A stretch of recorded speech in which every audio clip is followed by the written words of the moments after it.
सहना भवतु सहनौ भुनक्तु सह वीर्यं करवावहै तेजस्विनावधीतमस्तु मा विद्विषावहै। ॐ शान्ति शान्ति शान्तिः। समस्तजनकल्याणे निरतं करुणामयं नमामि चिन्मयं देवं सद्गुरुं ब्रह्मविद्वरम्। Let's start with the invocation. Vande Bhaktam Subodha Vedantam Pravritto Hyabudopyaham कृपया यस्य तं वन्दे श्रीगणेशं पुनः पुनः। वन्दे सरस्वतीं देवीं सद्गुरुं मे महामतिं। सीतासमेत श्रीरामं यच्छन्तु शुभदां मतिम्। In this beautiful text, so far we have seen in this last two sessions, to start with, it was the qualification of a student who is a yogya shishya, and followed by that yogyata of the guru, qualification of the guru also, or guru lakshanam. Followed by that we saw that there is a conversation between two friends. One who is seeking the guidance from the guru, or the other one who is completely novice is asking why are you going, or where are you going, etc. So that conversation, after that, clearly knowing why he is going to the guru, the shishya approaches the guru, and the first thing the guru says is that you must have Shraddha, faith in the existence of God. Now one may ask this question, what is that need for me to accept God if my pursuit is to become free? We'll see that later. Later means what? In this session only. So what is that? I mean, other words, should I have to be religious to become spiritual? Many people say, Swamiji, I am very spiritual, but I don't believe in any religion. The connection between religious belief and spiritual pursuit, we will see that. And here the Guru says, first thing, understand that there is God. Okay? Shraddhasva. And this God which I am referring to you is not any particular person of any particular person or particular form, but the nature of Ishvara is Astitvam. Because who is God?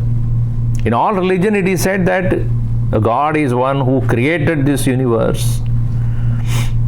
If this universe is existing and you and I are existing, the cause of this must be existence. So what is the nature of God then? Sat Swarupa, or the nature of pure existence. All right. So that you understand first. Pure existence is the nature of God. And then therefore you should have faith. And in this path of knowledge, there is a definite need for us to know that we have the correct source of information. And only the correct source of information when we have, our jnanam will become complete. Many people go behind all kinds of people who do not have any hold or any understanding of Shastra. कौन है प्रमाण? मैं हूं प्रमाण, मुझे प्रणाम करो. प्रमाण जनित ज्ञानमेव पूर्ण ज्ञानम. Knowledge which has come from the right source alone will take you to that absolute freedom. So there are 5 kinds of Shraddha we are talked about last time. Pramana buddhi vedante, brahma sadbhava nishchaye, sadguroho brahma nishtatve, swatmanah shraddha tata karma samarthye. We saw elaborately what is the need for faith in the pramana, faith in the existence of Brahman, faith in the Guru's nishtha in that Brahman, faith in oneself, and faith in the sadhana. And sadhana is of 2 kinds. One is karma, another is jnanam. Karma is a sadhana or a practice only when it is preceded by jnanam. In the worldly parlance, jnanam comes first, karma follows. You must have a professional knowledge before you become a professional. You must have the knowledge of what to do, the techniques and skills and training you should have before you engage in that action which requires the training. All right. So that is necessary for apraptasya praptyartham. What is not gained, you need to gain from the world. But here in moksha, it is praptasya jnanam, praptasya smriti.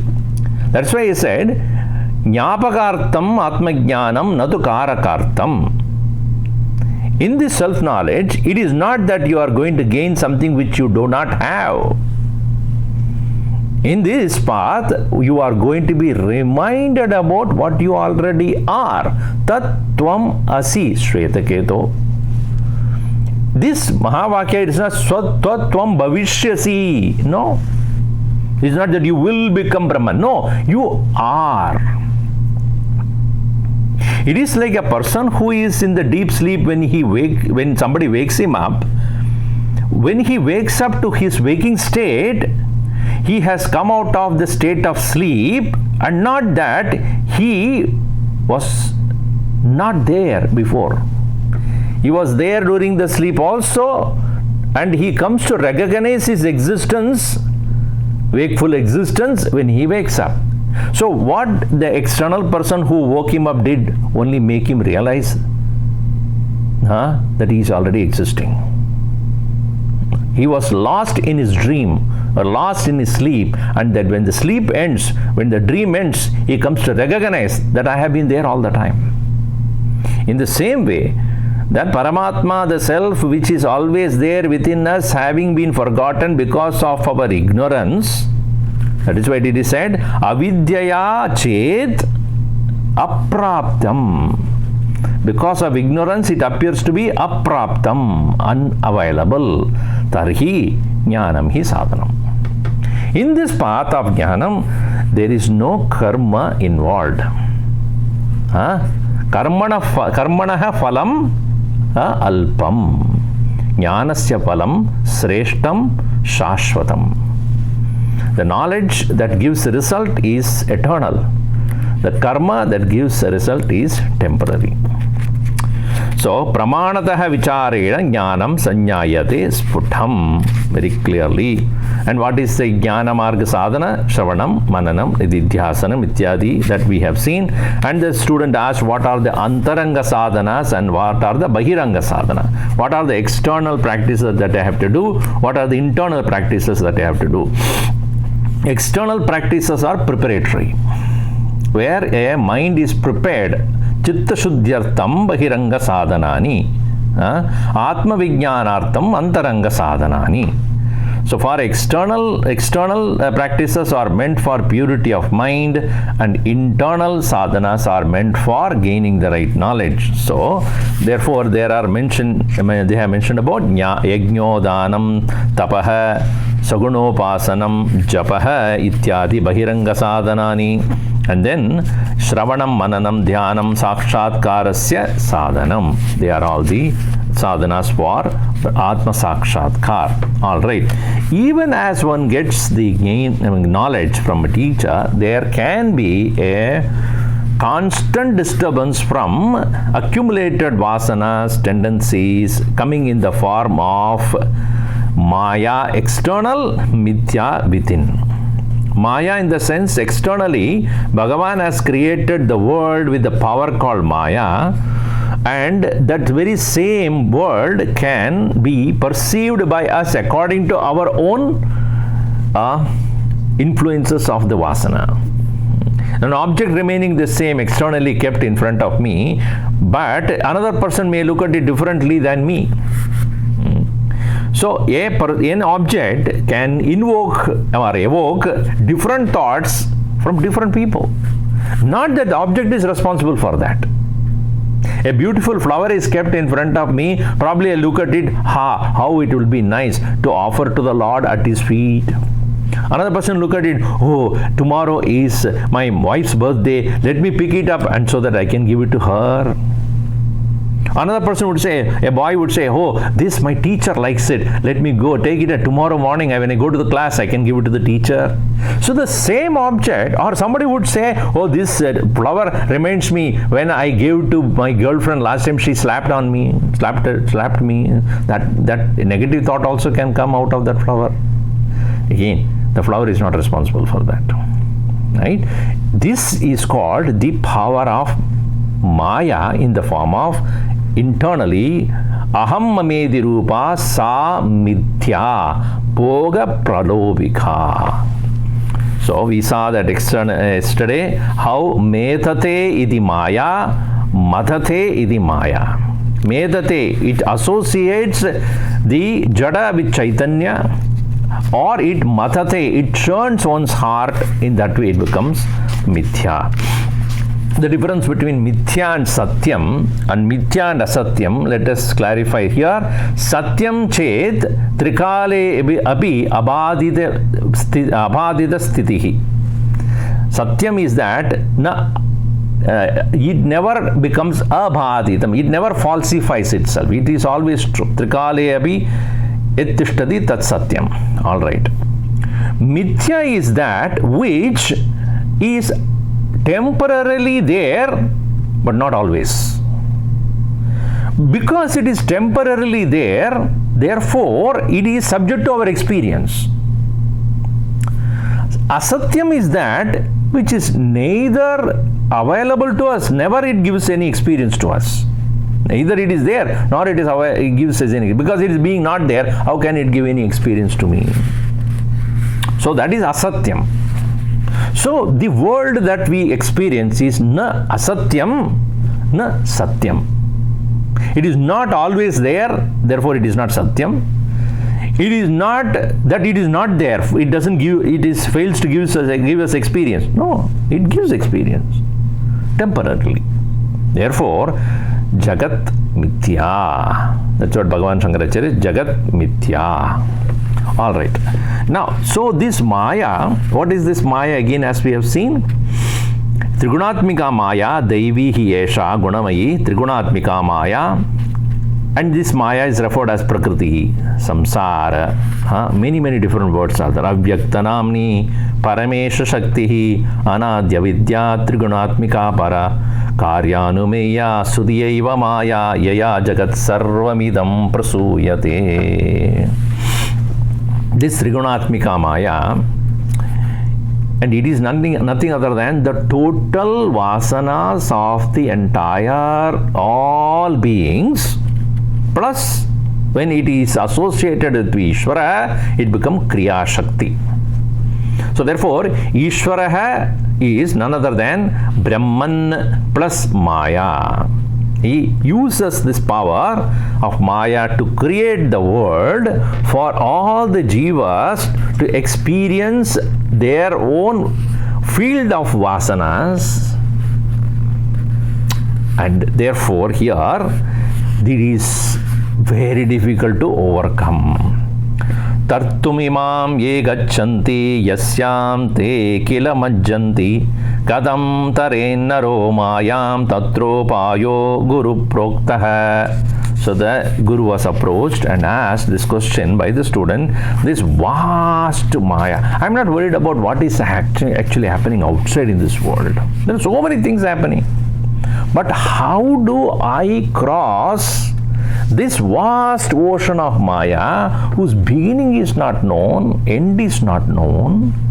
How do I? And then those who are unprepared jumped into that water, majjanti, they get sunk. So here the teacher, the guru, is giving an answer that we read here. Prabhu kripaya jnanena sharanam gatva sarvesham swayam tirtva tarayati janan sarvan hi sajjanah.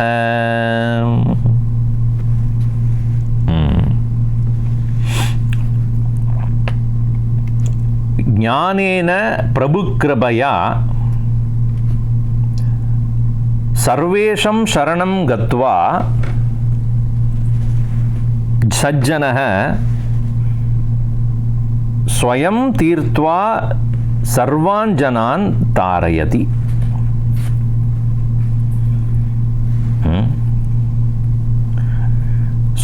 Sajjanah, men of pure wisdom, good noble virtues, wise people. What do they do? Sarvan janan tarayati. Sajjanah can be, here is a good men, but tarayanti it should become. So the men of wisdom, they actually make people cross over. Janan Sanvan Tarayanti. But before they even make others cross, they have already crossed it. Swayam Tirtuba.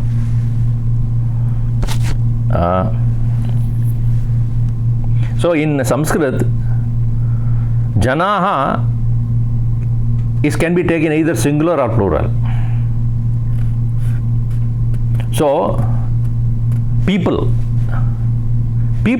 in English usually refer to many, but in Sanskrit janaha is janaha, both are referring to the many people also, but it can be used as a singular as well. That's what is used, I think. That's why here sajjana tarayati. So here Swayam Tirtva. First and foremost thing is, men of wisdom are those who might have already crossed the Maya. Then alone they can obviously make the others also do so. When you go to a doctor and he himself is coughing and wearing, he is also having a COVID-19 positive, how will it help anybody else then? First thing they will test is, do you have COVID? If you have, then you are not allowed even to treat anybody. So if I have a toothache, if I have a toothache, and because of the toothache I go to a dentist, and then I went into his room, examination room, and the dentist looks at me and smiles. He doesn't have a teeth at all. I'll be so afraid to go to him. He himself doesn't have a teeth. How will he treat me? If the doctor himself is sick, then how can he ever will treat his patients? Similarly, the Guru must be Ananda Swarupa. he must have no hang-ups. He must be detached, loving, compassionate, joyful, knowledgeable, understanding. And such a person alone can understand the plight of those people who are suffering the calamities of Maya and will give the right guidance to overcome that. And how did they, first of all, overcome their own imperfections? Oh, Prabhu Kripaya. By the great grace of the Lord, Jnanena, and knowledge, Sarvesham Sharanam Gatva, having surrendered to the Lord, they have done three things then. They have gained the grace of the Lord, they have gained the knowledge, and both of them they gained out of surrender to the Lord. In fact, the Guru must be one who is ever at the feet of the Lord, and from there only he advises the students. That is why he said religion. You see that? See, people say, I am very spiritual. I don't believe in any religion. If you do not accept the grace that has to come from the Bhagavan, from the Lord, and arrogate yourself that I know everything, you cannot help anybody. Neither you can help yourself. Because please understand one thing. Why am I suffering today? Why I am not able to recognize my freedom which is already there? What is the impediment? What is the obstacle that is obstructing my view? What is that which is on my way, because of which I am unable to experience the inner freedom? Ego. Very high idea and notion about myself. And that notion about myself, the pride, the arrogance, the haughtiness, that has to be given up. Where do you give? How do you give up? You have to surrender. You have to offer. You have to let go. And that letting go happens only when you accept the powerful presence of something higher. You don't need to call any name, but understand and accept that higher one, the greater one, the supreme one, which is within and without. Only when a person is able to surrender to that higher, one is able to even come out of one's own misconceptions and notions. Sarvesham Sharanam Gatva Prabhu Kripaya Jnanena Swayam Tirtva Sarvan Janan Tarayati Sajjanaha. The Guru must be an embodiment of love, and the love is not for people, love for the Lord. When that bhakti is complete, when the full devotion is there in the heart of a Guru, such a Guru alone is able to extend that love that he is receiving from the Bhagavan and offer it to all others. The source of love is the Lord himself. Think about Hanumanji. Until he was the Sugriva's prime minister or minister, he was an ordinary person. When he discovered the Lord and when he became servant of the Lord, surrendered to the Lord, that very Hanuman crossed over the ocean to go to see Sita, isn't it? That power, that strength, that mission, how did it come? Where did it come from? Similarly, our own Gurudev, when he was a journalist, writing for some newspaper, and articles about social injustice, etc., all those things was going on.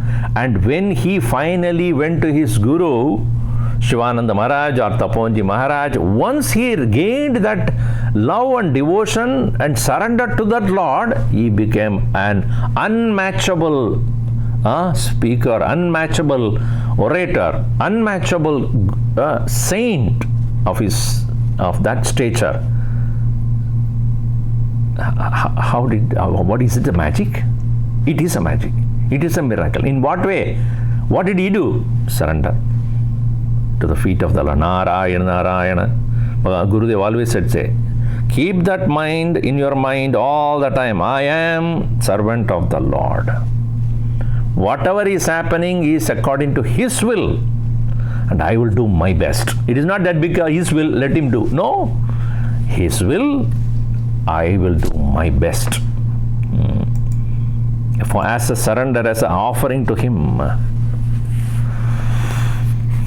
So, this is why Prabhuho Daya or Kripaya, Prabhuhu Kripaya Jnanena Sharanam Gatva. So the Shishya is saying, okay, if that is the case, now the question is, if I have to cross over Maya or cross over Maya Krita Jagat, usual question people ask, Swamiji, why then the Bhagavan created the universe itself for the first of all? For what purpose? Shishya is also asking that question. Shishya uvacha prayojanam swarupam kim jagatascha jagadguru idam rupena yajnatam taccha sarvam jagad bhavet. Jagatah, hey Jagadguru, Jagatah prayojanam swarupam kim. What is the purpose and nature of this world? First of all, what is this world? And what is the purpose of this world? Because without looking at the purpose, even a fool would not engage in any action. Prayojanam anuddishya mudaha api na pravartate. Even without thinking about the result or the prayojana or purpose of any action, even a fool will not engage. So obviously we are all very utility conscious, utilitarian mind. Why am I to do? So Swamiji, you said this Labor Day weekend retreat, Subodha Vedanta you are teaching. All right. Now, what do we learn out of this? So I would say that you will understand Vedanta very well. All right. Why should I understand Vedanta? Because that will change your mind and you will be free in your thinking. What does it mean? That means you will be happy. I think I am happy even otherwise. So if you are already happy, you don't need that. But if you ask that question whether the happiness that you have is temporary or permanent. We always ask for prayojan. Kya prayojan hai? So that's the student is also. Ye jagat ka prayojan kya hai? So the second line is an answer. Idam rupena yajnatam tat sarvam jagat. Whatever is being referred by you as this is Jagat. Whoa, that's wonderful. I thought Jagat means this cosmos, the earth and the water and the fire and the air and the space and the sun and the moon, and that is what I called as Jagat. The world, when you say that, we refer to all these things. He says very clearly, the Guru, what is world? Whatever you say as this. Huh? Okay. This table, Jagat. This plate, Jagat. This computer, Jagat. This my phone, this phone of mine, iPhone, Jagat. This body, Arey Baba, that is also Jagat. That is also world. Oh, yes, yes. Because Every day, unceremoniously, you leave this. Some of you, while listening to my lecture, also do that.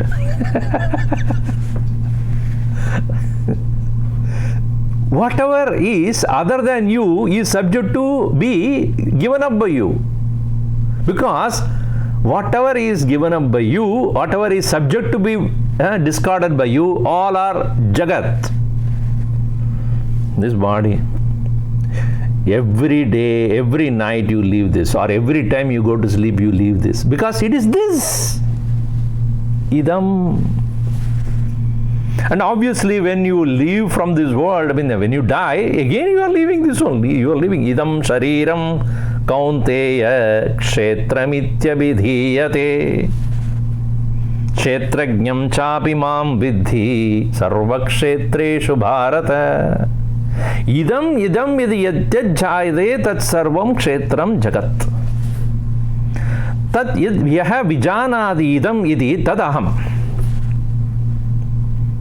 Anything that is referred as this is world, matter, inert. And the one who knows that is aham. Now you tell me, this idam shariram. Now come closer. Idam vritti, this thought, this feeling, this emotion, this idea, this notion, this judgment, this concept, this understanding, this knowledge, सब जगत है.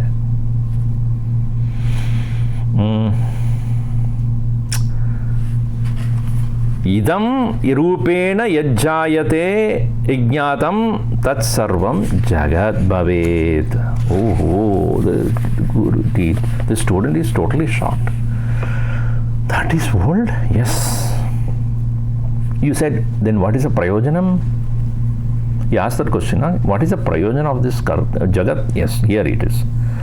Karma kartum phalam bhoktum kshetra bhutam hi praninam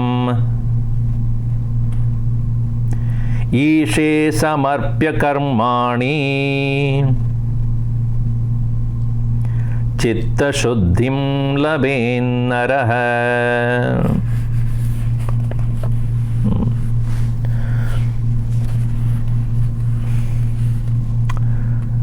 What is the nature of this jagat? It is said idam.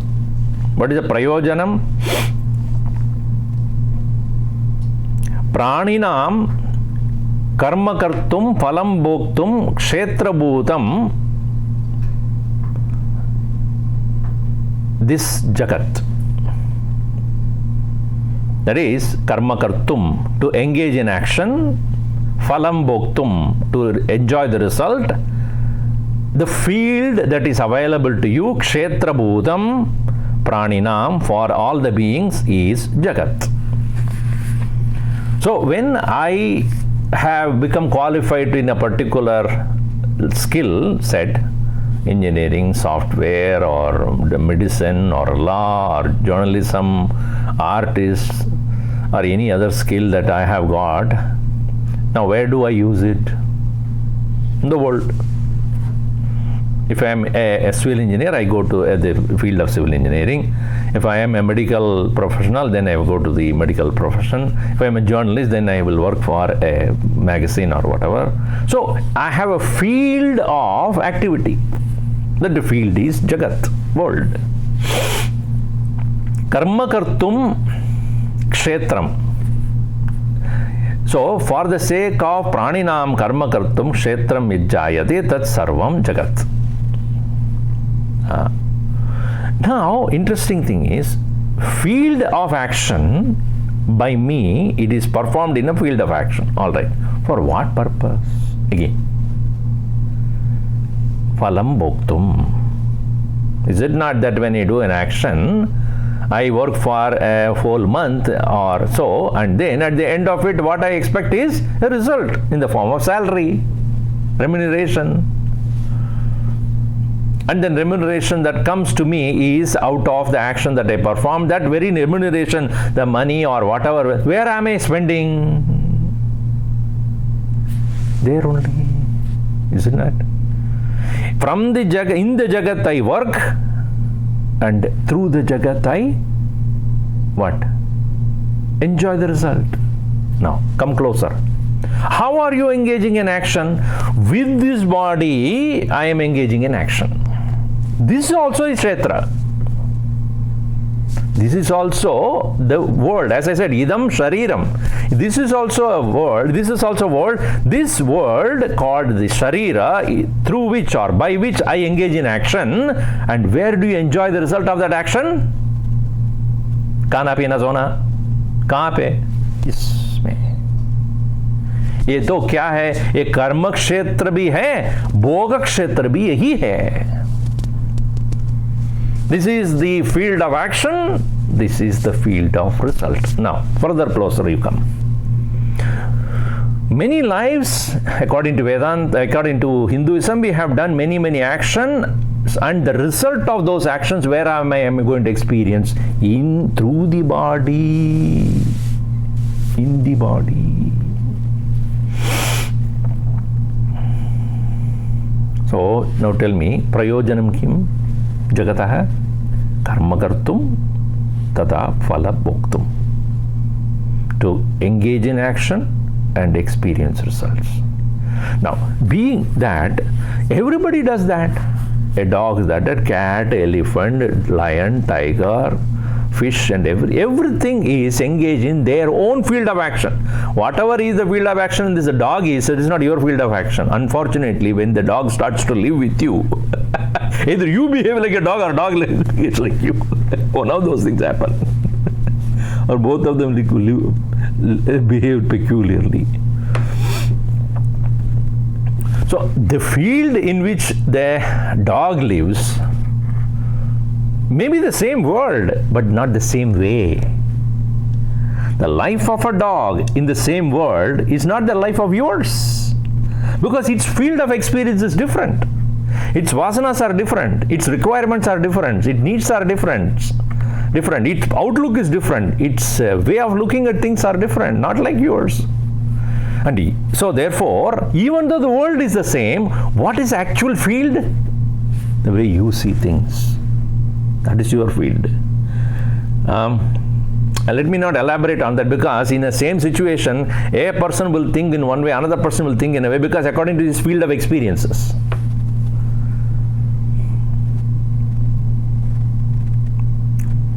So, in the case of all living beings, all animals and all aquatic creatures, birds and all other things, they are also living in the same world. But why am I human being? Because only as a human being you can use this world, this field of experience, to make your mind pure by changing the attitude. How? Ishe samarpya karmani. When you, instead of mechanically doing the action as merely a karma and merely to bhoga, the karma remaining the same, when you change the attitude, karma yoga becomes, karma bhoga becomes karma yoga. Yogartham karma na bhogartham. See, understand that. कर्म भोग करने के लिए नहीं करना चाहिए, योग के लिए करो. ये योग के लिए करना करते हुए कर्म योग बन जाएगा. That is what Bhagavan Krishna has said. Hey Arjun, everybody here in this war field, battlefield are all fighting. You are also going to fight, but your fight is for a different purpose. धर्म के लिए करो, मन शुद्धि के लिए करो, भगवद अर्पण रूप में करो. As an offering to the Lord. Ishe samarpya karmani chitta shuddhim labhen naraha. So the first step to overcome this vast maya, katham taret mayam, that's what you asked, right? The answer to that is engage in action to start with, not for the sake of bhoga, but for the sake of chitta shuddhi, karma yoga. इसके लिए करो. Then you will see suddenly that you have found a boat. You are not going to sink. You are not going to drown in this whole ocean. You have found something to hold on to. That very shaft or the plank or the wooden piece or the boat that you are holding on will not allow you to sink. Then, having made your mind relatively quiet and pure, seek the correct knowledge. And Shravana Manana Nididhyasnadi Karmani Kuru. Sadhanani Kuru. All these various sadhanas you take, and when you take up those sadhanas, then you come to understand, ye jagat hai na, ye jagat jada nahi hai. This world is not inert. It is a vibrant presence of that supreme consciousness.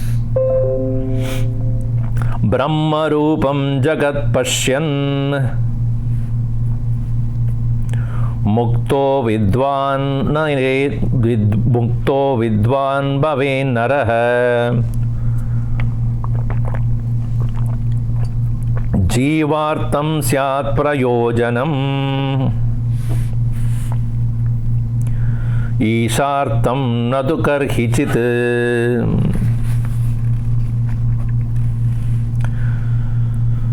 Naraha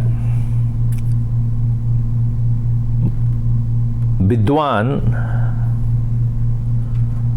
Brahmarupam Jagat Pashyan Muktaha Bhavet. An individual who has become wise, Vidwan, Muktaha Bhaved, he becomes free when Brahmarupam Jagat Pashyan. Seeing the world is no more as a Jada Swarupam, but Bhagavat Swarupam, Atma Swarupam, Brahma Swarupam iti. Bhagavan Krishna also says, Maya tadamidam sarvam jagad avyakta murtina matstani sarva bhutani nachaham te shabastitaha nachamastani bhutani pashyami yogamaishwaram bhuta prannata bhudakrit.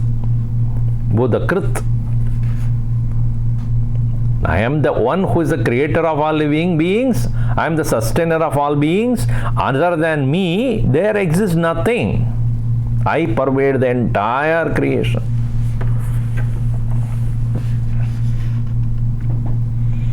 Recognize that it is none other than the Lord Himself is expressing with the power of Maya as this world. As Sat Swarupa Paramatma itself is expressing as this Vividha Rupa Nama Rupatmaka Jagat.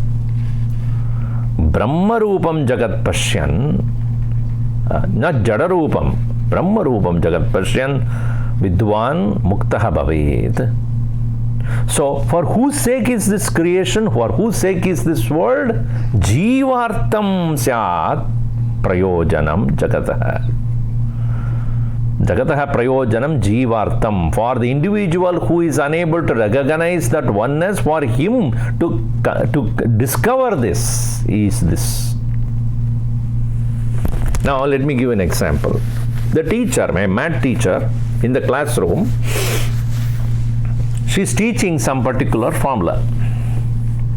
All right. She explains how to use that formula to arrive at a particular solution.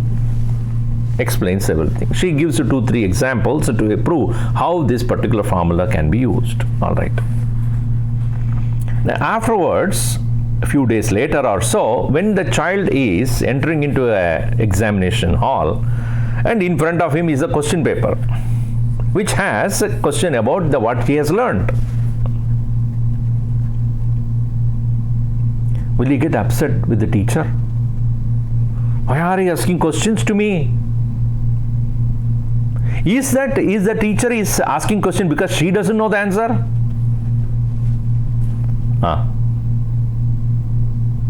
Is the teacher asking questions because she doesn't know the answer? She knows the answer, whether do you know or not.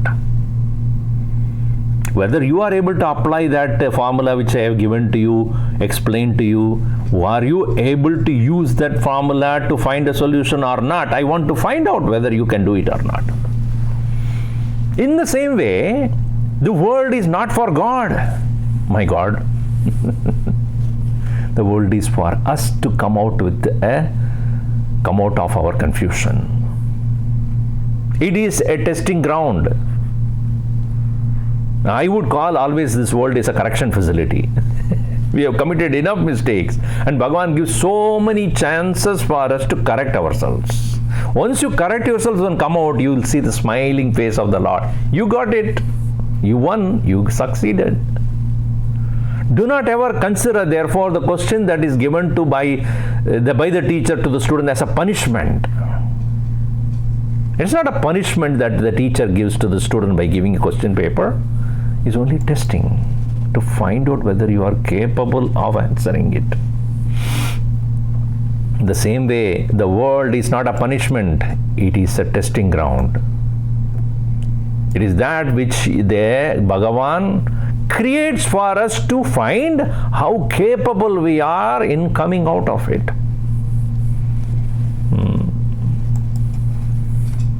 So therefore here, Jivartam syat prayojanam natu ishartam karhichit. It is not for God. Don't say, for God's sake I am doing. No, for your sake you do.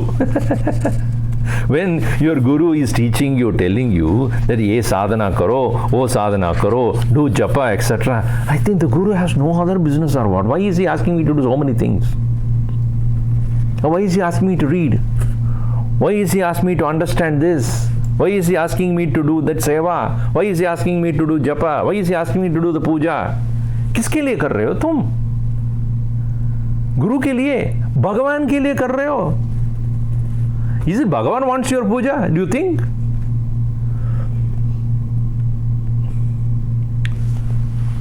For Atma Labhartam, for your own purity, for removing your own impurity, keeping your mind one-pointed, for that purpose these are all prescribed. It is not that God is going to benefit anything out of this.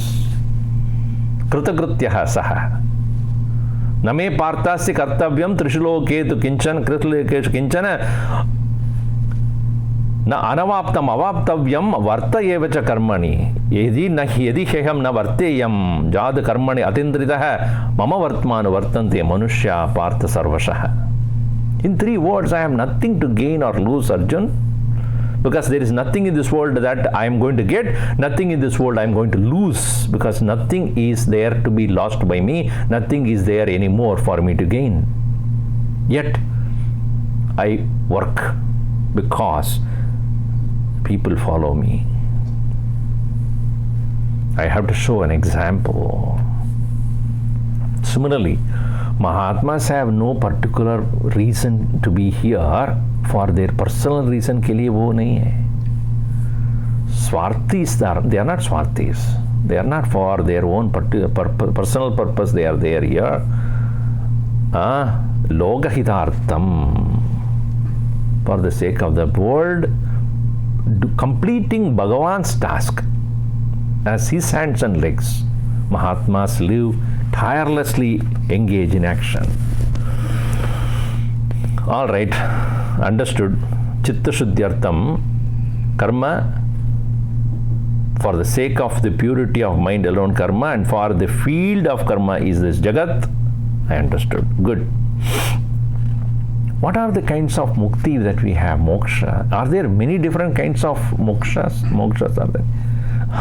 Yes. There are different kinds of liberations. What are those? Shrunu bhakti prakaram tvam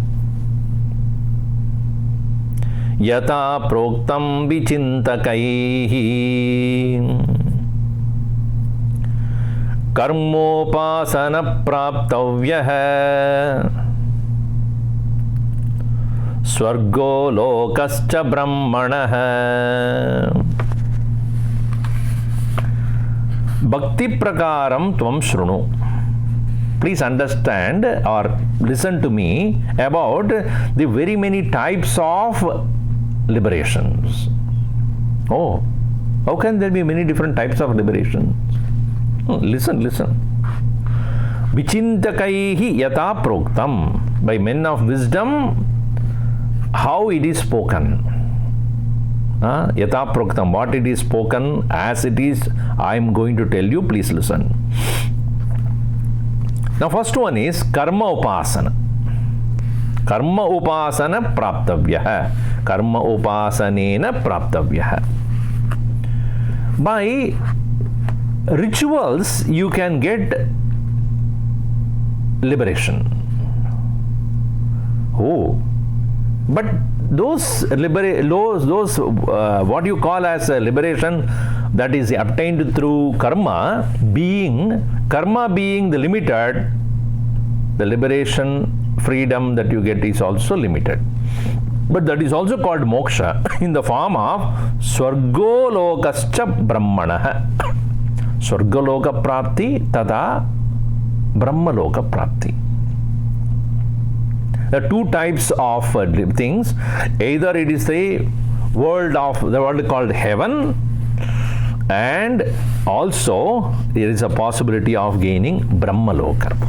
In that, brahmaloka prapti is higher and swargaloka prapti is lower. The world of pleasure versus world of knowledge. So a person who is having lot of desires in the mind, wanting various kinds of pleasures, and then that karma he performs, he will go to the world of pleasure. Yoya shraddha sayeva saha. That is in Gita, where it is given very clearly. According to your faith, so are you. So if my faith or my belief is that I want all kind of pleasures, and then what is not even available in this world I want, if you have that kind of a desire, then your action will lead to that kind of a world of pleasure. Sarge loke navayam kinchanasti. In that world there is no fear at all, because there is no old age.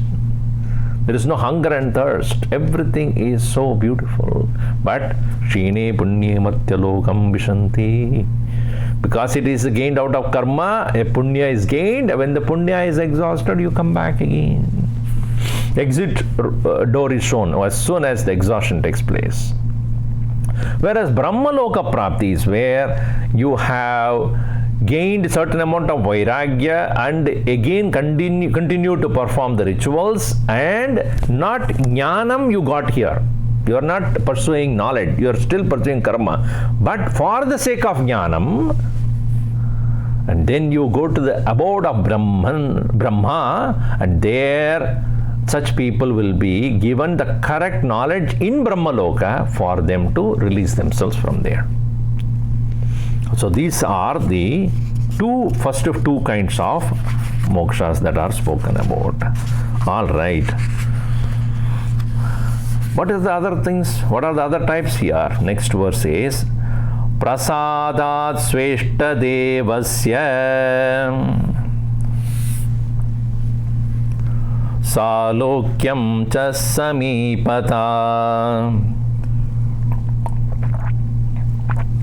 sarupyam sashti sayujye muktim prahurmanishinah. Manishinah muktim prahuhu. Manishinah, those who have a correct kind of understanding, those who have kept their mind under control, those who have got the firm conviction, men of higher knowledge, those people, they talk about mukti out of upasana. Not karma upasana, but deva upasana. Worship of one's own favorite deity. Sweshta devasya prasadat. Swa ishta devasya. Swa ishta, one's own desirable devasya of God's form. Prasadat, due to that grace. they obtain Salokyam, Samipyam, Sarupyam, Sayujyam and Sashti. Now 5 kinds of different levels of proximity to God. So those people who are worship of Shiva, they go to Shiva Loka. Those who are worshippers of Vishnu, Vaikuntha. Those who are worshippers of Sri Rama, Saketa. In this way, there are many different kinds of lokas and their own personal favorite deities they come to have the proximity of or abode of. You know, in Shivananda Lahari, very beautifully Shankaracharya puts it this. Sarupyam tava pujane Shiva Mahadevedi Sankirtane Samipyam Shiva Bhakti Durya Janada Sangatya Sambhashane Salokyam Chacharacharatmakatanu Bhavani Pate Sayujyam Mama Siddhamatra Bhavati Swamin Kritartyosmyaham. He says, Sarupyam Tava Pujane. By just worshipping your form, O Lord, O Mahadeva, O Shiva, Sarupyam Tava Pujane. By worshipping your form, Bhagavan, I get your own form. And Shiva Mahadevedi Sankirtane Samipyam. When I do the extolling of your praises and singing your bhajans, I am coming closer to you. Shiva Bhakti Durya Janada Sangatya Sambhashane Salokyam. And I come to your abode when I am in the company of those people who are your devotees. Shiva Bhakti Durya Janata Sangatya Sambhashane. When I go to them and then have the conversation with your devotees, I am in your abode. But Chara Acharatmakadanu Dhyane, when I come to know that you are the self of all beings, moving and unmoving, He Bhavani Pate, Sayujyam Mama Siddham Atra Bhavati. I come to become you when I realize the self in all beings as you. What a wonderful thing. A beautiful composition. Bhagavan Shankaracharya, and all said and done, his love for the Lord is so different from, even though he was a high philosopher of Advaita Vedanta, but at the same time, his invocation of love for the Lord is unbelievable. Samipyam, Sarupyam, Tava Pujane Shiva Mahadevedi Sankirtane Samipyam Shiva Bhakti Durya Janata Sangatya Sambhashane Salokyam Chacharacharatmakadanu Dhyane Bhavani Pade Sayujyam Mama Siddhamatra Bhavati Swamin Kritarthosmyaham. I become so fulfilled. Now here it is added is not only Samipya, Salokya, Sarupya, Sayujya, but also Sashti. Sashti is added because it is also gaining the powers that are there vested in the Lord in oneself. Vrishti means power, control. So that also can be got. These are all Upasana Janita Moksha. Upasana Janita Moksha is this. Now but Vedanta talks about different moksha itself. What is that? Hitva Swajiva Bhavam Ya Brahmatmana Hi Hitva Swajiva Bhavam Ya Brahmatmana Hi Samstitihi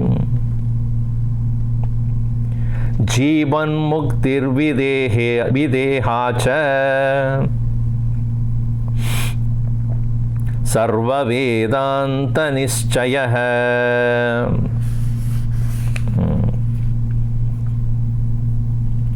या mukti ya samstitihi brahmana hi samstitihi swajiva bhavam hitva tyagam krutva swajiva bhavam, as an individual limited entity, having given up that individuality, brahmatmana samstitihi, brahma eva atma, the supreme self alone is me, in that way samstitihi nishta jivan mukti. Jivan mukti jivan nabi muktaha yaha, jivan muktaha. So even while living in the limitations of the body, yet one is untouched by even those prarabdha krita, all the various experiences born out of one's own prarabdha, because of which one is living in this physical body. Even while living, one is free. And when such a Mahatma, when he finally leaves this physical body, it's called Videha Mukti. Videha. Jivan Mukti Videha cha. This is Sarva Vedanta Nishchaya. This is being determined by all the scriptures of Vedanta. This is a standpoint of Vedanta. So, Vedanta talks about freedom here and now. As we saw, in Karma Upasana, you go to Swarga Loka. When? After death. Or you go to Brahma Loka. When? After death. Or because of Deva Upasana or Ishvara Upasana, you may go to Salokya, Samipya, Sarupya, Sayujya. When? After death. But Vedanta says, moksha is atreva bhavati, atreva bhavati, here itself. Iha cheda vedin satyam asti, na chate iha vedin mahati vinashtihi, bhuteshu bhuteshu vichitya dhiraha, pretyasmal lokad amrita bhavanti.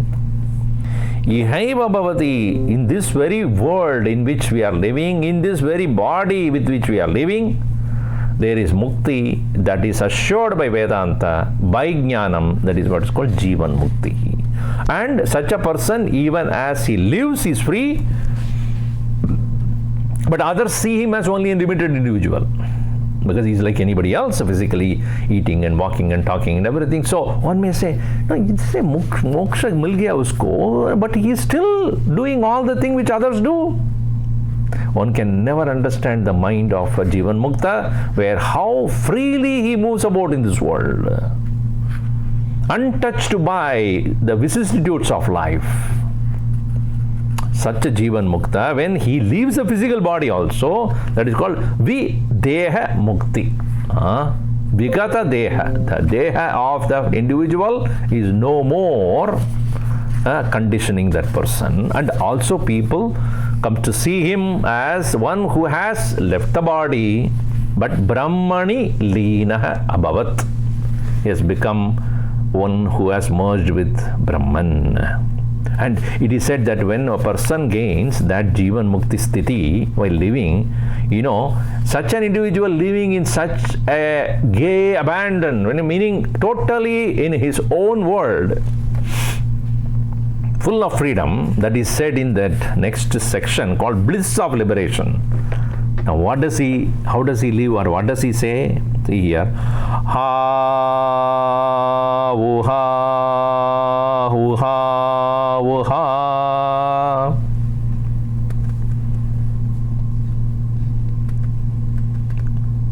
Samagayadi brahmajnaha Anandam Paramanandam Darshayannaho Darshayannaho Swatmanaha. It is said in Taittiriya Upanishad that Samagayannaste, a man of complete liberation, he sings this when he is with himself. Ha vuha vuha vu ahamannam ahamannam ahamannam ahamannado ahamannado ahamannadah Ahaggaslo gagrid ahaggaslo gagrid ahaggaslo gagrid. So he engages in that state of total bliss, and then he sings this. This is called Samaganam. Samagayati Brahmajna Brahmanjanadi Brahmajna. He remains in that total bliss. Anandam Paramanandam Darshayan. Such a one who is engaging in that blissful self of oneself. Aho swa atmanaha anandam. Na bhoga anandam, na vishaya anandam. Swatmanaha anandam.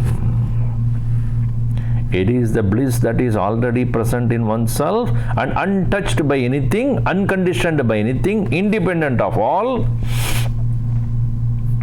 See, Vedanta's standpoint is even the Bhogananda is only, or Vishayananda is only Brahmananda only. The source of Ananda is always Brahman only. When I have a particular sweet which I like, when I have to think about it, or when I want to have that sweet, my mind is disturbed. In the disturbance, my equilibrium, inner bliss is disturbed. So I am very dukkhi because I don't have that sweet in front of me. I want it, I want it, I want it. So when that particular sweet is given to me and when I eat it, that agitations in the mind collapses, subsides. So where am I now? When the mind has ceased to be, I come to experience the Ananda. What happens is, by mistake, I think that Ananda is coming from the object. Instead of looking at the very source is me, I go after the object again. Anandasya moolam atma. The very nature of the Ananda, the very root of Ananda is Paramatma only. It can never be from that Vishaya, because the same object of the pleasure, if I have more and more, it starts giving me pain. When I do not want, you give it to me. Or when I am already agitated with something else, you give it to me. Or I have changed my taste from that object, you give it to me. It doesn't give me joy. So where is the joy then? That conditioned joy I experience from the object is coming from the unconditioned source. From the unlimited source, the object is only expressing the limited reflection of that. See, if you are seeing only this portion from there only above, you are seeing me, right? But I am not only this, right? If I stand, you will see my whole form, at least up to a certain point, up to my knees. If I put the camera a little far away, then you see the whole form of mine. Further far away, if I keep the camera, you will see the entire room in which I am sitting there. So Vishayas are giving only a minuscule portion of Paramatmananda. Paramanandasya anumatrameva. Even that is doubtful. And not that Vishayas are giving, Vishayas only reflecting. They are only reflecting media of that supreme bliss. And I go after that because I am already, I am not able to recognize that ocean of bliss, and therefore I am, whatever I get, I go after it. And the whole world is running after that, from here to there, from east to west, south to north, up to down, constantly, maddening, crazily they are moving about. So a person who has gained that ocean of bliss, unlimited bliss, what does he live? How does he live in this world? Atma krida swatma ratihi Jivan mukta sada sukhi Punya punya vinirmukta Sarvanandakaro yatihi. Such an individual who has gained that inner bliss, Atma Kridaha, Atmani Kridaha. He sports only in his own self. Swatma Radihi, he has a delightful company of oneself. Sada Sukhi Jivan Muktaha, always in that bliss. See, when you say always in the bliss, it doesn't mean hey, hey, hey, hey, hey. It's not like that. Happiness does not mean you have to smile. Happiness is inner contentment. Happiness is inner quietude, the peace, agitationless mind, unoccupied mind, loving mind, compassionate mind, forgiving mind. That mind which has no hang-ups, adveshta sarva bhutanam, no hatred about anything. Anything happening also for a short moment only is there in the attention of that Mahatma. After that it is gone. It's like a snapshot, snap, what do you call it? The snap thing that just, you just come, after you say it's gone. That is a Jivan Mukti. It doesn't remain for a long time. As soon as you see, it's gone. So the thought arises and disappears, arises and disappears. He doesn't hold on to anything. Atma Kridaha, sporting in oneself. Atmaneva Atmanatuttaha Siddha Prajnastada Uchate.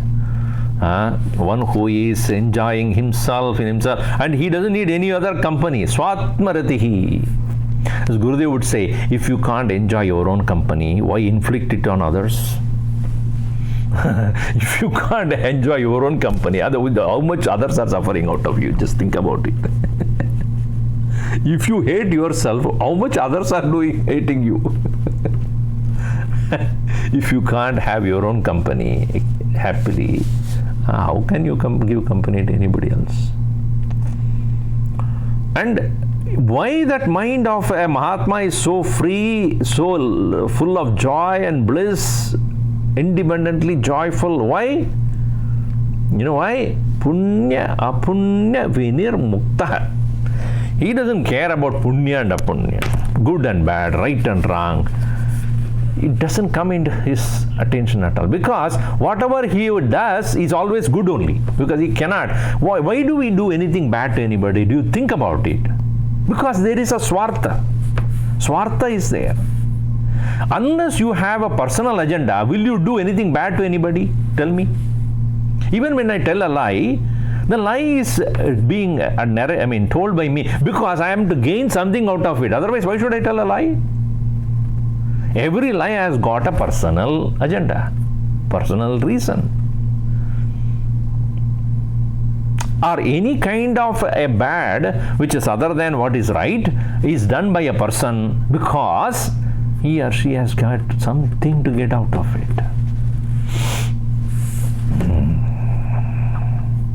Now you see, interesting thing is, if you see a lion chasing a deer, for example,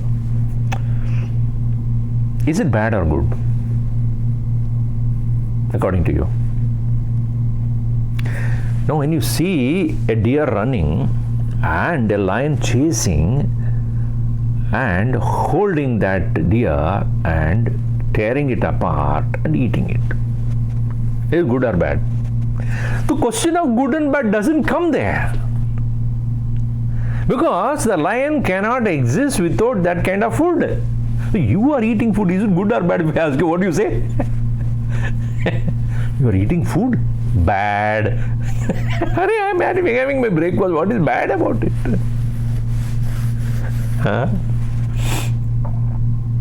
So when a lion kills the deer and eats its food, because lion cannot eat any other food, it will die if it eats anything else. It cannot eat grass, it cannot have pizza. Because you can have pizza and survive. You don't need to have the meat to eat. That is not your body wants it. That is your pleasure. That is your choice that you make. Food does not mean you eat according to the taste of your tongue, for survival, for sustenance. When you go for the pleasure, you are doing something other than what you are supposed to do. That is why Bhagavan says, Swadharme Nidanam Shreya, Paradharmo Bhayava. So when a tiger chases after a deer and eats that meat of the deer, it is neither good nor bad. It is fact. Sun is hot. Is it good or bad? It's neither good nor bad. Why? It's a fact. Sun is hot. Well, sun cannot be otherwise. Fire is hot. Is it good or bad? What a stupid question. Oh, fire has to be hot because fire is hot. You see?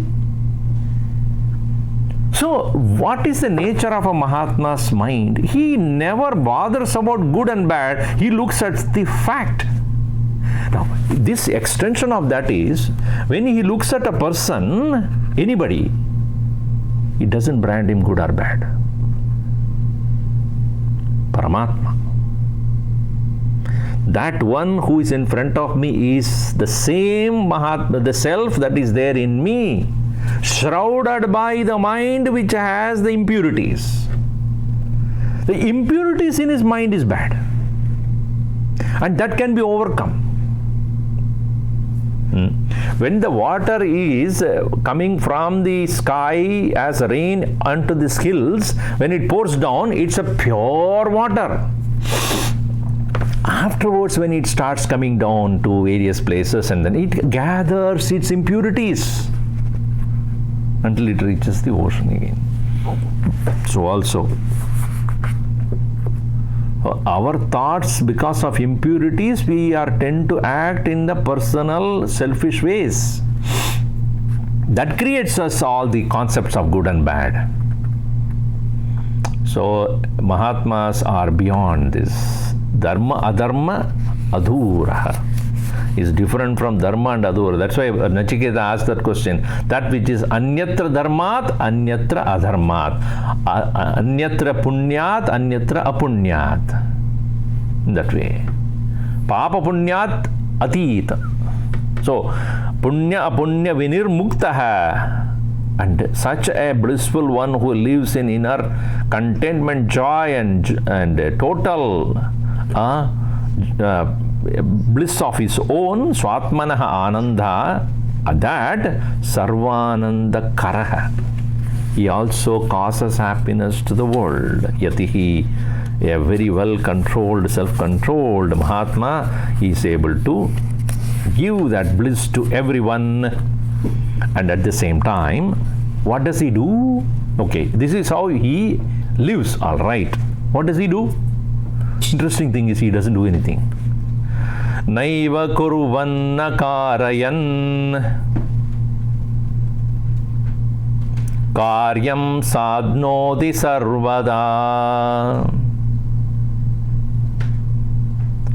ascharyam nahi kim etat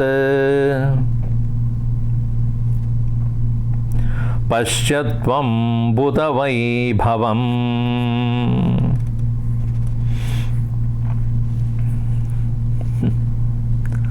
Naiva Kurvanna Karyan Sarvada Karyam Sadnoti. He accomplishes all that he wants to do, or what he needs to do, not wants to do. Neither doing, not doing. Na eva kurvan, not doing. Na karayan. Okay, I may not do, but I make you do. He doesn't do that also. Naiva kinchit karomiti yukto manyeta tattvavid. A man of this wisdom, he always knows that I am not doing anything. That means he doesn't do anything. He lives like a rock, like an inert being, opens the mouth 3 times a day, somebody puts some food into his mouth. Is that the way he does? Let us not misunderstand him to be a impotent, useless parasite in this world. People misunderstand this way. A Mahatma doesn't live like a parasite.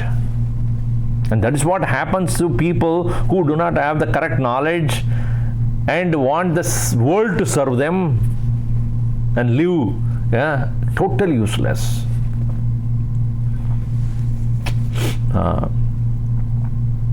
Naiva kurvanna karayan.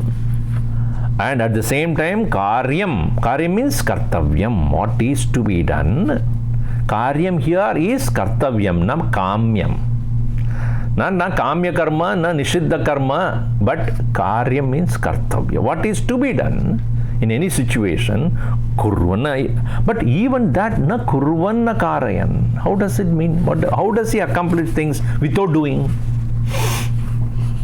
Here, when he says that he doesn't do, means he doesn't have the notion of doership. Kartrutva abhava bhavena karma karoti saha.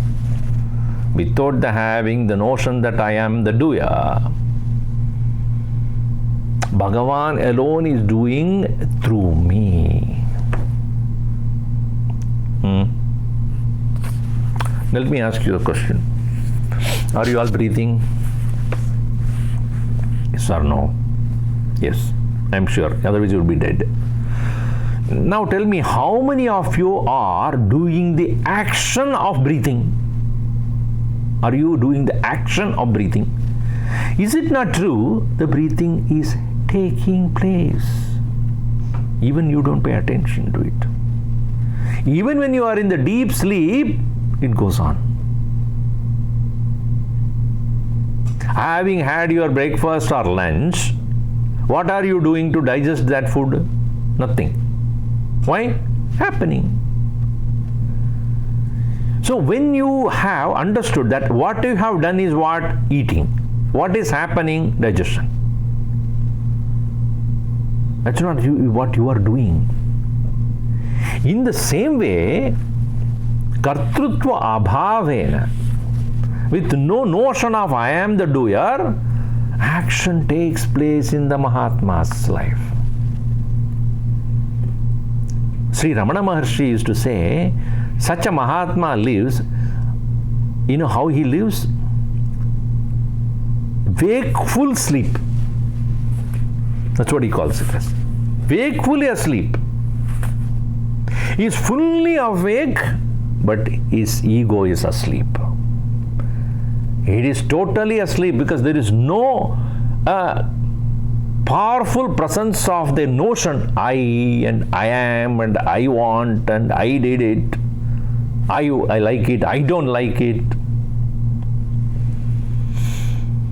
Naiva kurvanna karayan karyam sadnoti sarvada. So is it not Ascharya? Nahi kim edat Ascharyam? That's what he's asking. Is it not such a wonderful thing? Pashyatvam Buddha Vaibhavam. This is the Vaibhava, the glory of a Buddha, a person of knowledge. See this is a person of. So that's why when we live in the proximity of a Mahatma, we come to see so many things that person is able to accomplish with absolutely no arrogance, with no idea that I did it, and so easily, peacefully, joyfully, effortlessly, smilingly, happily. There's no burden, there's no carrying some kind of a weight on his head. With such a easiness and effortlessness he carries on the work. So that is why it is said that the greatness of a Mahatma is understood only when we elevate to that level of understanding. If we live as any common man and looking at it, he will say he is like anybody else. What is the standpoint of the Mahatma can be understood only when we gain correct knowledge. So finally the Shishya says, I have to thank you for this. This is called Kritagnyata, gratitude. Kritagnyata, Kritakrityoham, because it is said that the Guru's role is what? Create that fulfillment in that student. He must become Kritakrityaha. So here, when I know that I have gained so much from the teacher, I should show the gratitude. So here Shishya says, Danyoham Kritakrityoham. prasadat tava he guru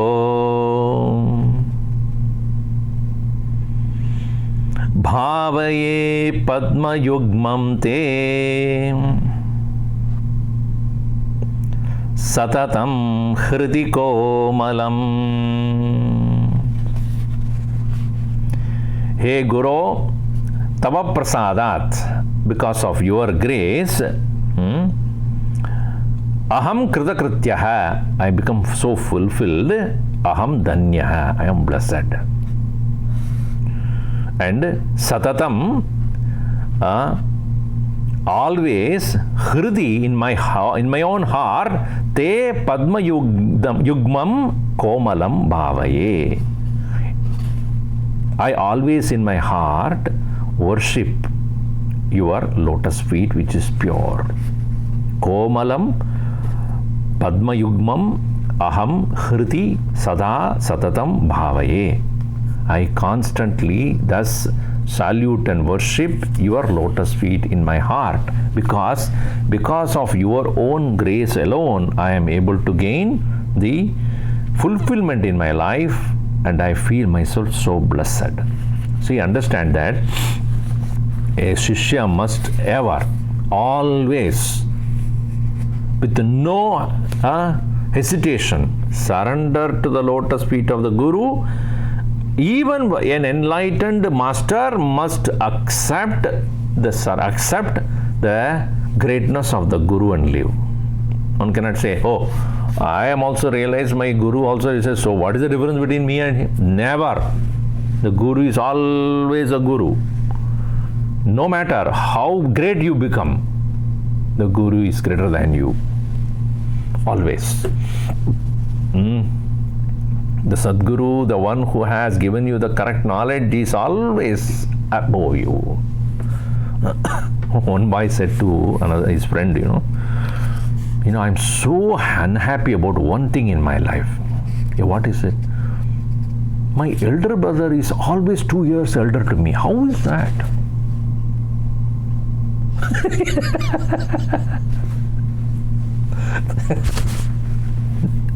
When I became 10, he became 12. When I became 12, he became 14. That's bad. When do I become older than him? Not possible. It may be a silly joke, but the point is that Guru is always above you. Never you say that I am superseded my Guru. If you do that, you are ineligible to be a man of knowledge. A person of wisdom, vidya vinaya sampannaha brahmane gavihasini. Guru Bhagavan Krishna says, a person samadarshi.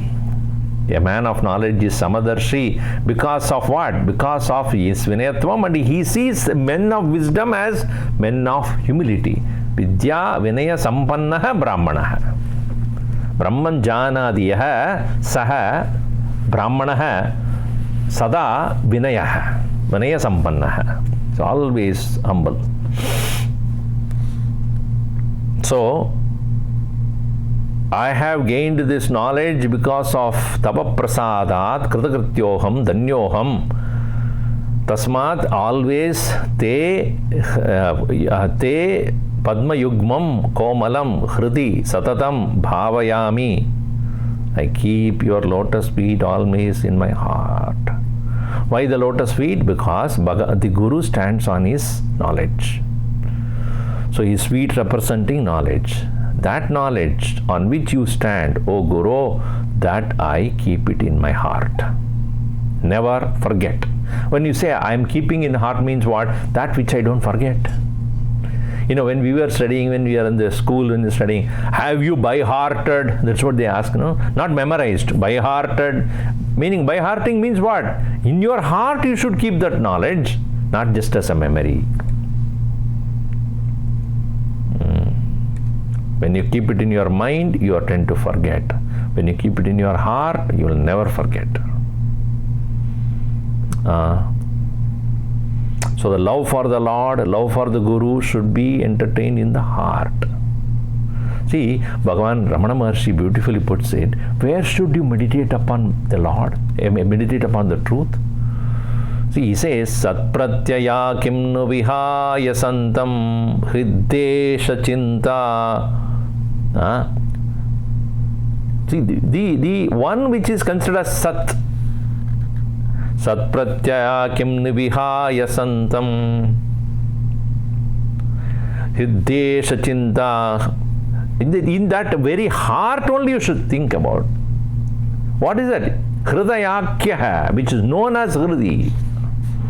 Kadam smaramattamameyamekam tasya smritihi tasya dridaiva nishtha. Tat smritihi dridaiva nishtha. What is the memory or remembrance of the truth?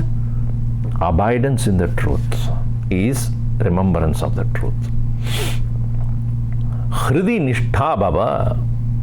Hridi atmani nishtha bhava.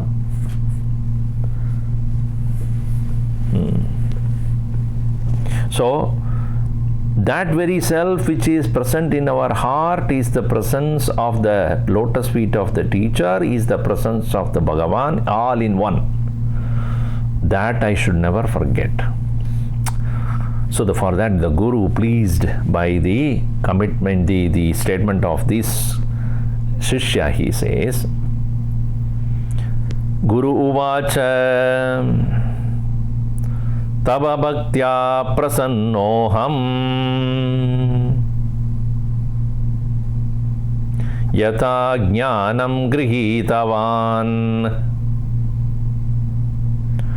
brahmanishta sadaivatvam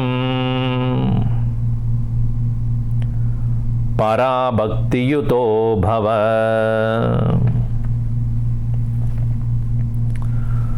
Tava bhaktya prasannaha aham. I am very pleased by your devotion. Yatha jnanam grihitavan, as you have gained this correct knowledge, sada eva tvam brahmanishta bhava. May you always abide in that Brahman along with para bhakti yutaha bhava, along with supreme devotion to the highest self. Devotion to God, abidance in the self. Both will make you complete. May you, that is the blessing given by the Guru. May you abide in your own self with love for God. I am very pleased because you have gained the right knowledge. So, as we see, knowledge without devotion is a dry mental deliberation only, intellectual, logical arguments only. Devotion without knowledge is blind following. Neither we should have a blind devotion, nor we will have the arrogance of mere intellectualism. It must combine both. Intellectual understanding, following that. When devotedly we follow that knowledge, then only it becomes experience. Brahmanishtaha bhava tata sada para yukti yuto bhava. May you be endowed with devotion to God and abidance in the self. Essentially, both are one and the same, but at the different levels you associate with. So, the final verse here, that is to say, Ayam Subodha Vedanta Guru Deva Shisha Kritaha Samarpayetam Tebhyo hi Prasanna Santu Te Mayi. So, this very text, which is known as Subodha Vedanta, I am Subodha Vedanta. This textbook called the Subodha Vedanta, Guru Deva Ashisha Kritaha. By the blessings of Guru as well as Deva, Bhagavan, Ashisha, by their blessings, Kritaha is being composed, has been composed. Tam Kritam, that which is thus composed, Tebhyo Samarpaye. I surrender or offer to their feet. Prasanna Santute Mayi. Let those, both of them, Guru as well as the Bhagavan, both of them, may Mayi Prasanna Santu. May they be pleased with me. Finally, the offering this composition also. See, remember in the beginning it is an invocation that because of whose grace alone I am embarking on explaining this particular text. That is what he said. I have composed it. Now at the end also he says, I am offering it back to thee. It is like when you are doing a puja also, first of all you invoke the Lord from your heart and into that Shivalinga or Murti or whatever Pratima you are worshipping, and after finishing all the worship, everything is over, then again you take that very Bhagavan from that idol into your heart. Tishta Tishta Parasthane Swasthane Parameshwara Yatra Brahmaduyo Devaha Sarve Tishtanti Me Hridi. In my heart alone you stay.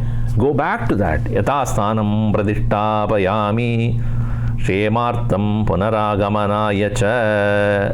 Shemarte. So for the sake of benefiting, blessing everybody, you come back.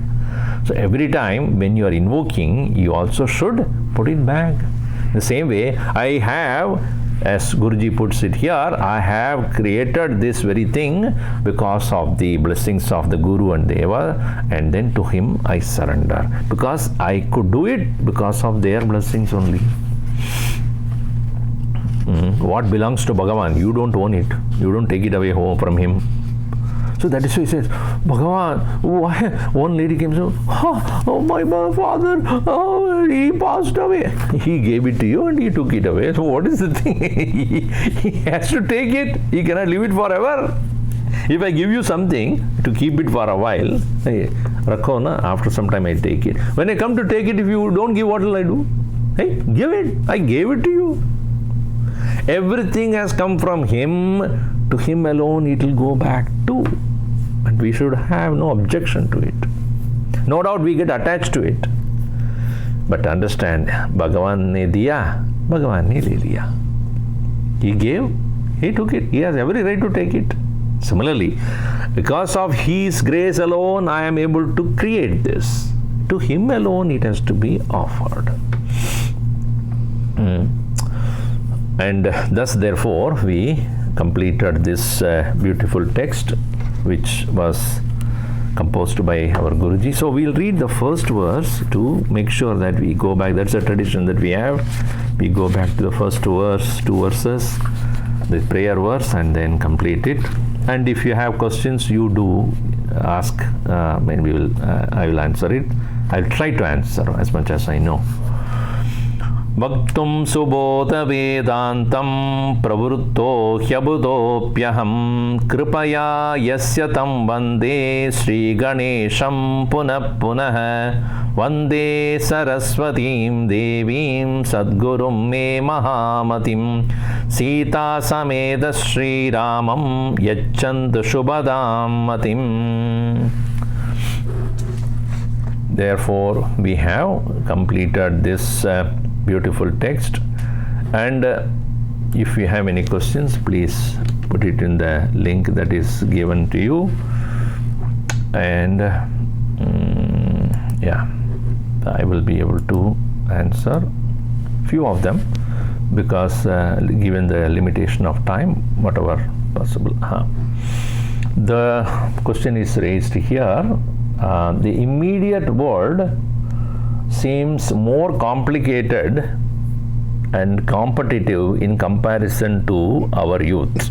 Okay. As parents, we worry that our children have the right education and experiences so that they can successfully navigate the world.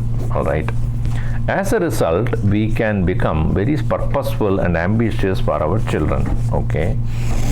How do we separate from this passion and live in Ishvara Buddhi as we counsel and raise our children? I'm telling you, as parents, overly we are anxious nowadays. No doubt, as you're saying, Today's world has become very competitive, very complicated. All right. Give your children inner strength to face it. Education should not become a mere passion. Education should give maturity. Education should make a person think independently. Education should make the person ready to face challenges. And the more you pamper the children, the more weak they become. Give them the ability to decide. Let them make mistakes. Most of us learn mostly from our mistakes than our successes. Any successful person you ask, he would say, I made a lot of mistakes and I learned.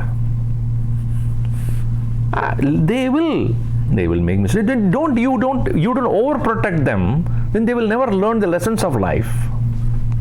Let them fall down 2-3 times. Let them get hurt. They will become better. Only when you cut your finger with a knife, you know how to use the finger. how to use the knife.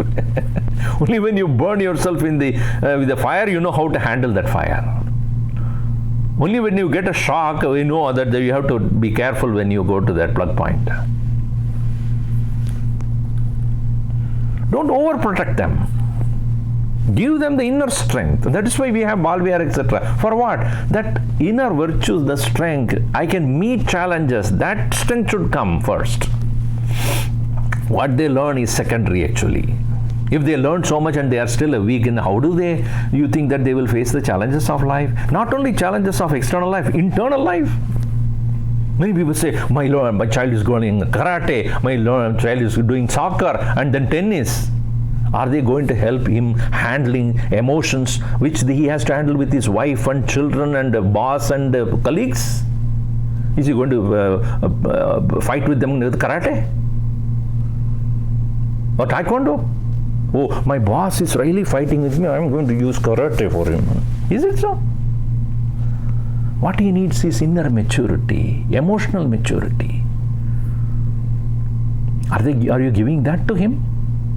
If you have not, then you have failed. Let him or her get the experience out of one's own engagement in this world. You give such children the emotional maturity, not mere intellectual information and stuffing them with information. Then alone, see, a boy was standing next to a swimming pool and the coach came there. So you are here for what? To learn swimming. Very good. Get into the water. I don't want to. Why? Because I don't know swimming. The very reason why you have to get into the water is because you don't know swimming. I'm going to teach you how to swim. Unless you get into the water, how will I teach you swimming? Similarly, don't be afraid to send your child to the world. Let them learn. They will. Guide them. Caution them. Give them direction. But don't stop their freedom.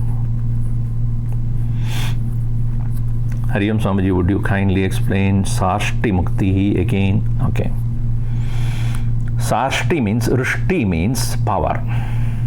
So it is said, Sayujya, so Visa Samipya, Salokya, Sarupya, Sayujya. Sarshti is where the devotee who is worshipping the Lord gains certain powers of the Lord. You can consider as siddhis. But because he is a devotee of the Lord, he will not misuse it.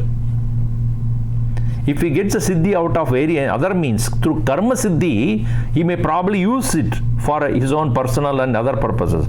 But bhaktya janita siddhihi, janita siddhihi, bhaktya janita siddhihi, those siddhis are powers that are born out of devotion, he will use it only for the benefit of the Lord or devotees of the Lord. Is it a paradox that I do things for the Lord and not myself, but if I am Lord as in I am a manifestation of the Lord, am I not then doing the karma fit for myself? Not sure if this is a question or a statement or relation. I don't understand. I don't also understand what you're asking. I do things for the Lord, and nobody. I didn't say that you are the Lord. I never said that. The self in me and the nature of the Lord are one and the same. The Brahman with Maya is Ishwar. That very Brahman with a limitation of Mithya is Jiva. And Maya is always under the control of the Brahman or Ishvara here. But we are presently victims of Mithya.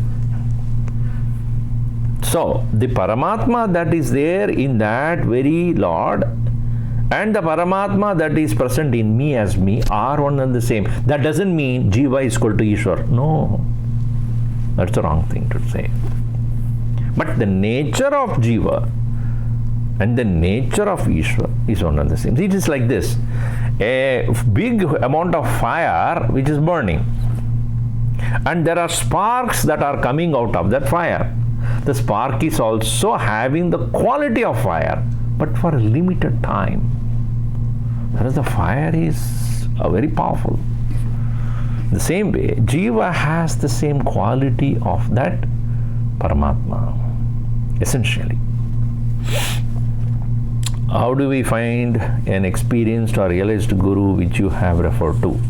And as I answered last class itself, as we progress in our sadhana, we will discover the right teacher for ourselves. It is like this. Your child is going to school. Is first grade, second grade, third grade. It doesn't choose the teacher, right? It doesn't do whatever the school provides. All right. Proceeds on. 12th grade. Finished. University. Now when it comes to the university, he can choose his subject. He can choose his subject. What are the subject I want to learn? Started to choose your subject. And then who is teaching the subject in the university? So then you start choosing the subject, and when you start choosing the subject, you start choosing the teacher. Right? Further, that fellow goes to masters. When he starts masters or PhD program, he can choose the professor who is going to guide me, under whom I want to learn. In the same way, as we proceed in our sadhana, become more and more mature, we realize what kind of a guru is there for me to get the right guidance. And if we are at the very lower level of not even understanding what is Viveka, Vairagya, Satsambhati, then we just need to have a teacher only. But as one proceeds into a higher knowledge, the Guru will be discovered by you. Don't have any doubt, you will find it.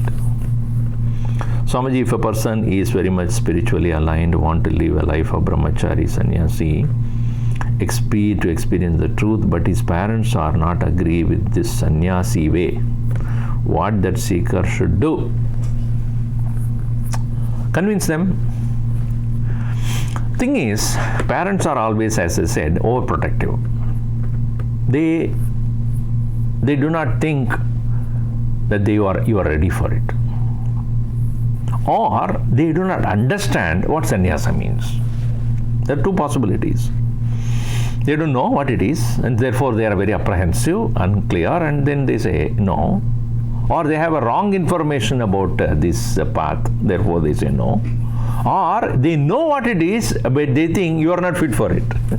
They are not sure whether you will be able to do it. Do you have that maturity to demonstrate so that your parents are convinced that you can do it? Any profession you are taking is also in the beginning stages, you don't know what it is, what all things that are involved in this. But as you proceed on to do this, then you know, it requires me to qualify in these ways. So do not blame the parents for that, because they are, as parents, they are interested in you. Why are they saying that? No, because they are interested in you. But start expressing the maturity that it is required for taking up this path, and through that you convince them, give them the right information, When I was to take up this brahmacharya, actually I wrote to Gurudev to ask him to write to my parents and my brother.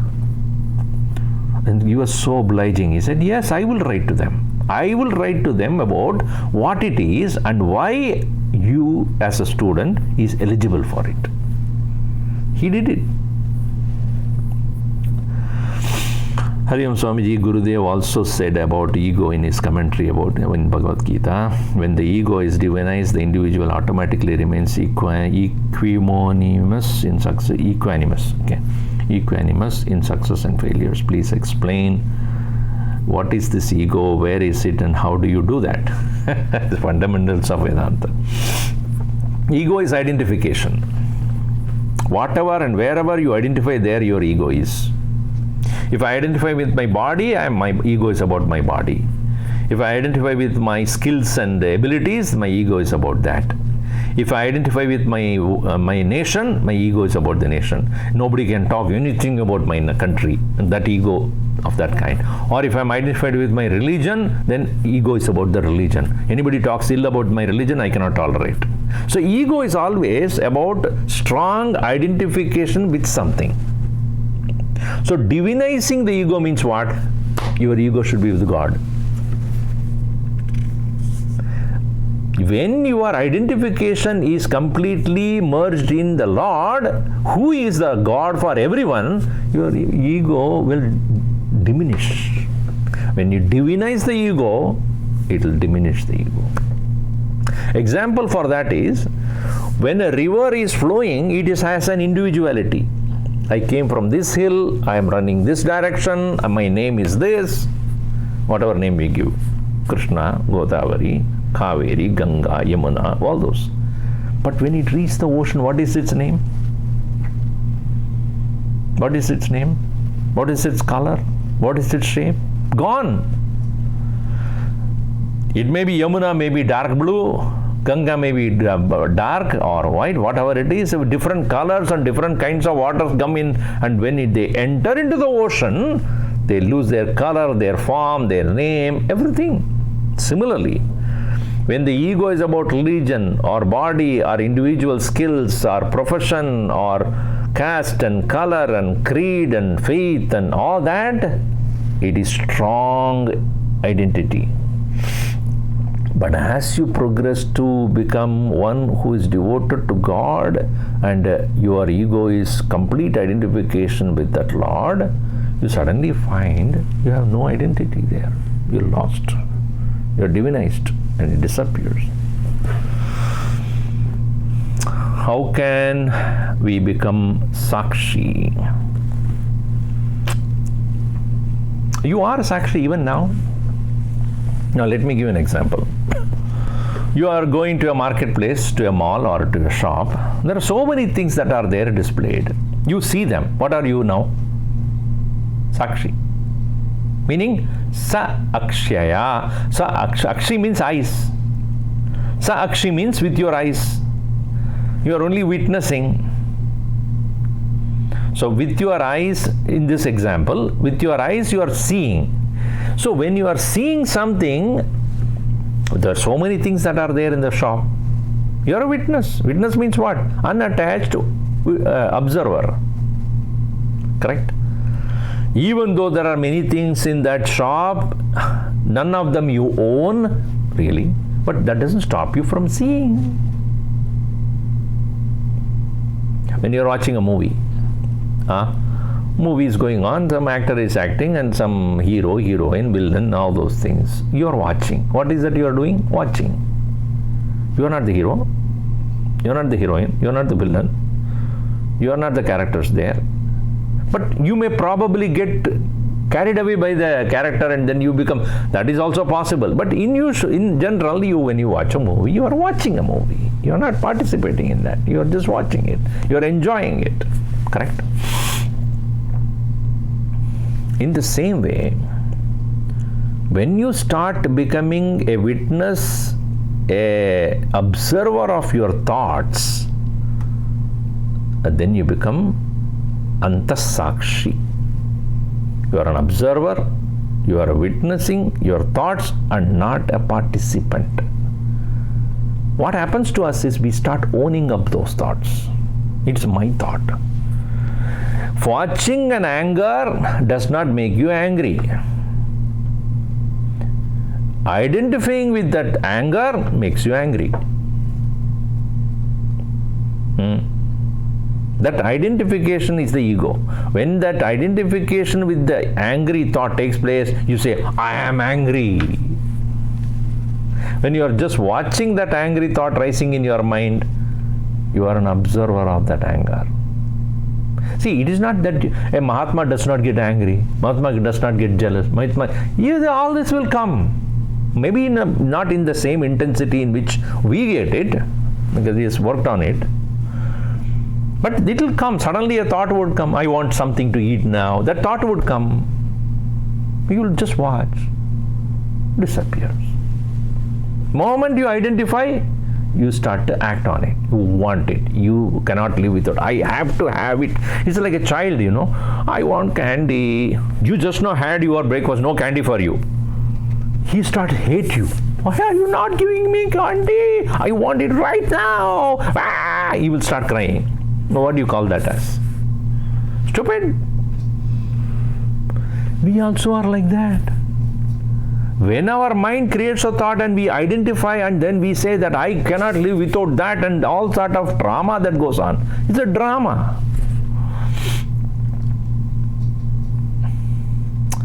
When you realize that this is only a thought, it is not me. I have a thought is not me.